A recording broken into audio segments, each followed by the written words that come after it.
there's so many analogies, but let's think of seasons, right? We all know what the 4 seasons are. So winter is the menstruation, the period, the insular, going in your cocoon, Yep. very yin, slow time, okay? And then we emerge into spring, which is follicular, when you start to have a surge of energy.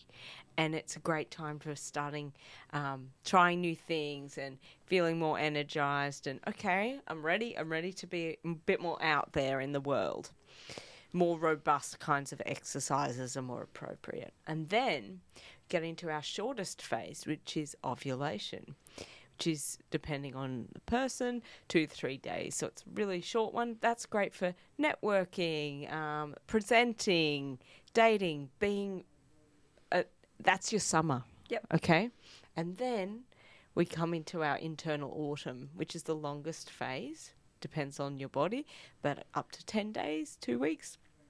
And that's when slowly our energy starts to sort of wind down. But this is a brilliant time for decluttering, organising, ticking off the to-do list. I also find it's like a great time to get real about things. You know, like if I've been putting off doing a certain task, I'm a little bit more direct with myself. Yeah, like, yeah. okay. What yes. was the name of that phase? That's luteal. That's the luteal phase. Yeah. Okay. Yeah. And that's often, your autumn. Autumn. Yeah. And often in that sort of luteal, the premenstrual phase, we can feel really raw and real about things. And I think we're all familiar with that premenstrual PMS. And to an extent, some of that we need to be mindful of the way in which we're, our lifestyle can have an impact on how extreme some of those things can be in that phase. So that's one thing we like people to take note of. But also in that phase, to tap into that. I have learnt that that's a phase of mine where I need to ask for more help. That's something that I need to create space for myself. But also, if you're feeling something at that time, we recommend that people take note of that. Often you might be interpersonal relationships. It might be something that's really bugging you. Don't deal with it then. You're not in the right headspace. You're not in the right capacity necessarily.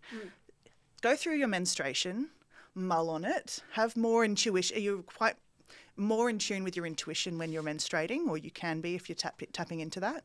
And then come out the other side and come into your follicular phase. That's a great time to act on it because you're in a different, more reflective phase. You've got more energy. It's a different stance to be able to then go and maybe have those conversations with the person who's annoying you, for example. Potentially in a less emotionally charged way. Exactly. Yeah. Which can work out a bit better for you and the other people involved.